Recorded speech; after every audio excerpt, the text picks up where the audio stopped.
On appelle ça une crête de coque. C'est pour faire l'étanchéité entre les deux faîtières. Et du coup, c'est le petit côté artistique. Sur ce chantier de l'église Saint-Martin de Sartrouville, Julien Sartori peaufine les derniers détails. Ce mercredi 15 mars, l'équipe couverture s'affaire pour achever l'arrière de la toiture de cet édifice, classé aux monuments historiques. Là, on vient de finir l'abside.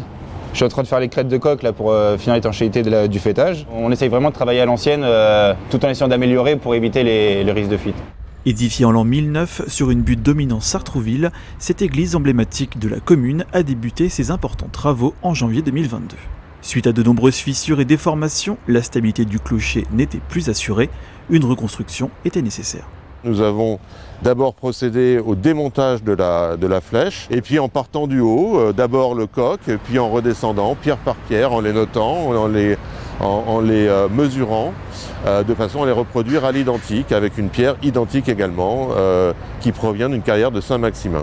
À une quinzaine de mètres du sol, ce sculpteur réalise les ornements sur le clocher de l'église. Grâce à ce modèle en plâtre, il va tailler dans la roche la statue de ce lion réalisée en hommage au futur roi de France. Pendant la guerre de 100 ans, Charles V a fait démonter cette flèche pour éviter que les Anglais en prennent possession. 8 ans après, il a fait remonter cette flèche et donc ils avaient mis à cette occasion-là le blason de Charles V qui était dauphin à cette époque-ci.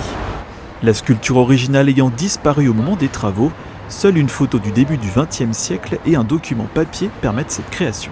C'est toujours la même démarche, c'est de ne pas inventer, c'est de restituer au plus juste ce que les anciens compagnons avaient réalisé à l'époque. Dans le courant du mois d'avril, les 3 cloches retrouveront leur place d'origine au sein de la flèche. Le vaste chantier de l'église Saint-Martin devrait se terminer en 2024.